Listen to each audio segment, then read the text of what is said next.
All right, we're going to start looking at the situation where we don't have a homogeneous solution. So in particular, what if, for example, we have a second order constant coefficient equation, but instead of having 0 on the right, we have some function of t. The question is what do you do in that situation? And part of the reason that we looked at the case where g of t is 0, or the homogeneous case first, is that we're going to basically build on these ideas. We're going to need to use that intuition, but it's going to also turn out that we need to use the homogeneous solution anytime we want to find a particular solution. So basically what's going to happen is that there's some things that we need. One, we need to be able to discuss the homogeneous solution. So the situation where we take the g of t out and replace it with 0. And we're going to define another solution we're going to call the particular solution. It's where we leave g of t in and solve it. And it's going to turn out we need both of those solutions. In terms of the particular solution, we're going to look at several different ways to get this. One way is to use the homogeneous solution and build a solution based on that, like we saw before with reduction of order.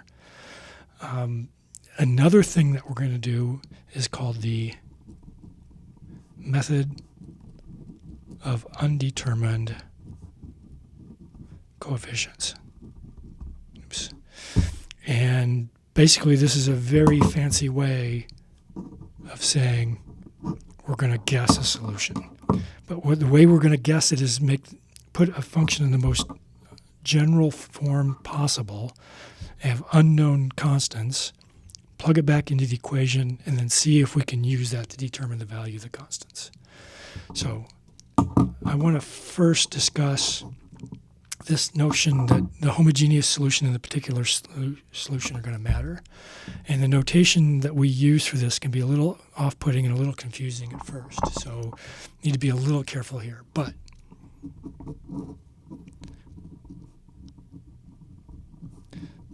what's going on with this idea of the homogeneous versus the particular solution?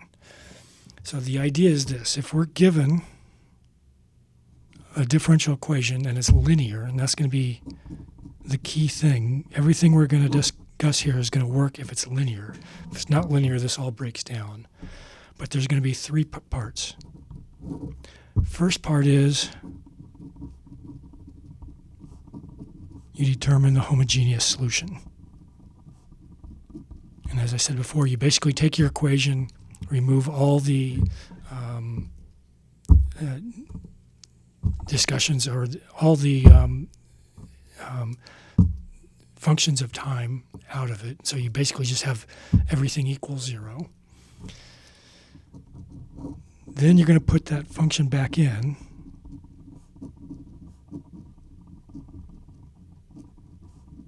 And you're going to find a solution to this new thing. And we're going to call this new thing the particular solution. And here's the key thing. We're going to add the two functions together. And that's going to turn out to be a solution to a particular equation. Okay, so the question is why is that? And I'm going to look at a specific example of second order constant coefficient equations. But it's going to work in general and for higher order equations as well.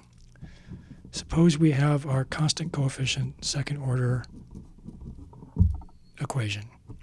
And suppose of having it equal, instead of it being equal to 0, suppose it's equal to some function g of t.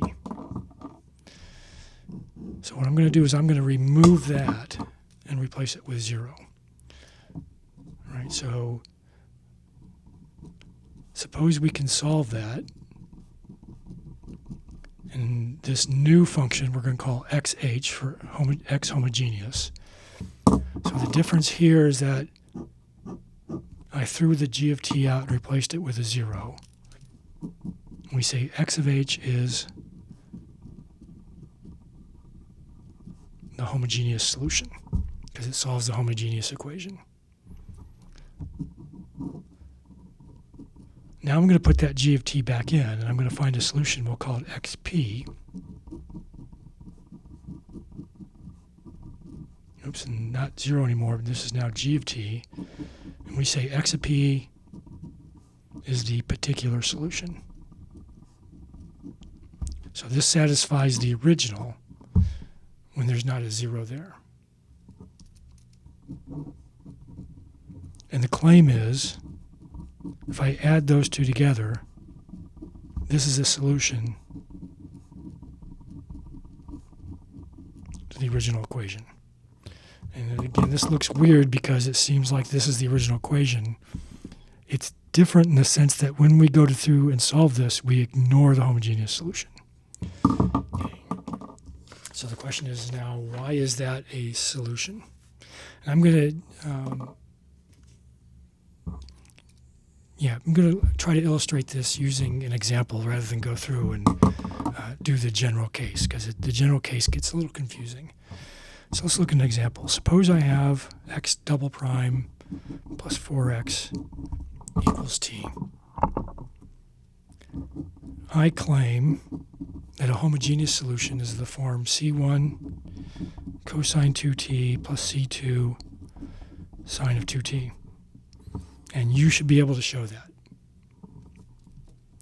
I also claim that the particular solution is 1/4 times t. And the claim is if I add those two together, that's a solution. So what do we have? Again, we have, x double prime plus 4x equals t. And I claim then that the particular solution plus the homogeneous solution solves that equation. Again, this is the particular, and that's the homogeneous. So let's see if this works. Right. By the way, you shouldn't get any question wrong because it's always straightforward to just plug it back into the original equation and see if it works. So I'm going to take this and plug it into this equation. I got to take two derivatives. Derivative of 1/4 t is 1/4. Derivative of c1 cosine t is minus 2 c1 sine of 2t. Derivative of c2 sine 2t is 2 times c2 times 2 times cosine of 2t. And I need another derivative to plug into here. Derivative of 1/4 is 0.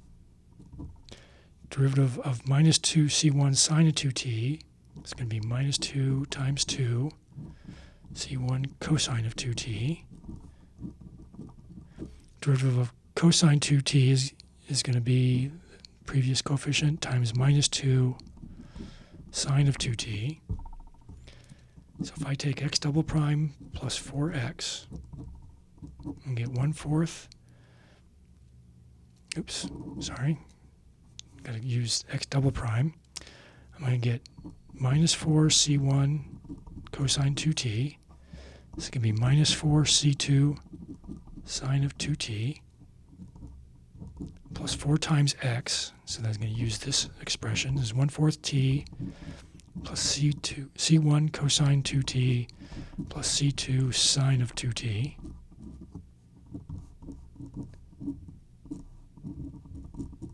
So I'm going to take the minus 4 c1 cosine 2t minus 4 c2 sine 2t. I just bring that down.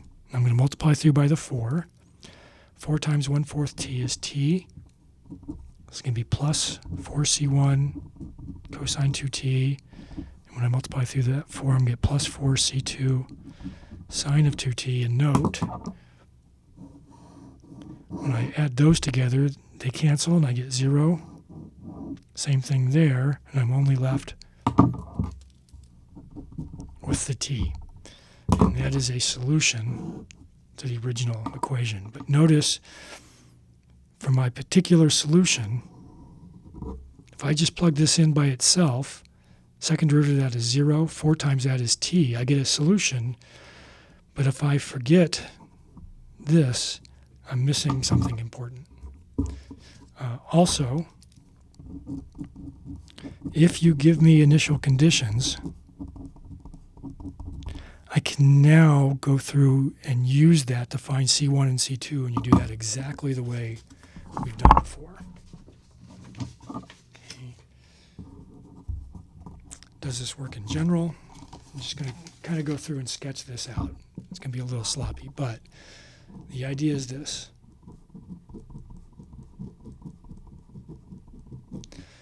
Suppose I have a homogeneous solution, XH,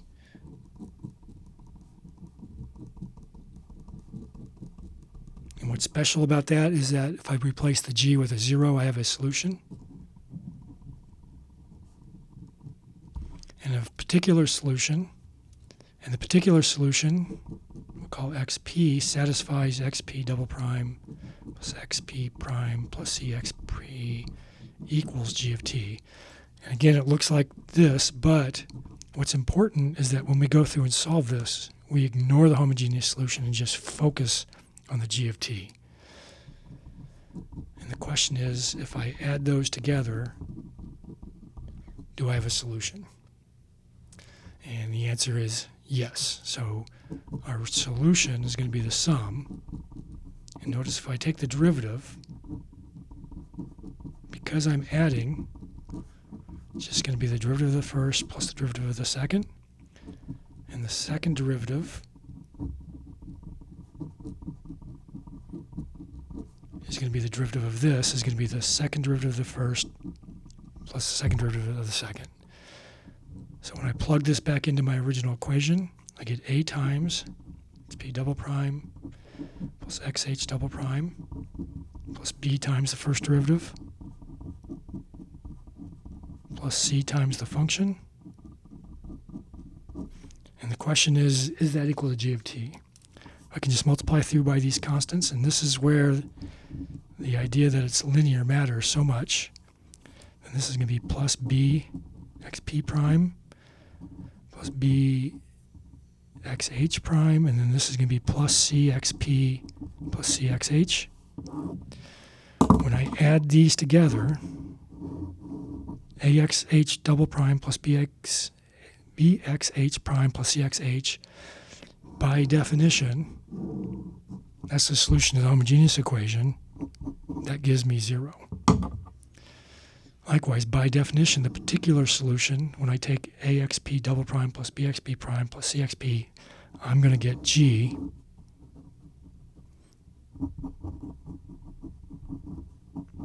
So the whole thing just gives me G of T, and that is something that's going to be true in general. So this idea that we, given a homogeneous solution, and the particular solution, and then we add them, we get a solution to the original DE is vitally important. And we're going to find out that the order that we do this is going to matter. So you always do this first. Always find the homogeneous solution first. Do this second. And the reason this is so important is that sometimes we directly use the homogeneous solution to get this. Other times we get to use the insight from this to make a guess. And there are other times when our guess is going to actually be the homogeneous solution. And we know in advance that that's not going to work. And so we know in advance that we have to do something different. So knowing the homogeneous solution before you focus on this part is going to be absolutely vital.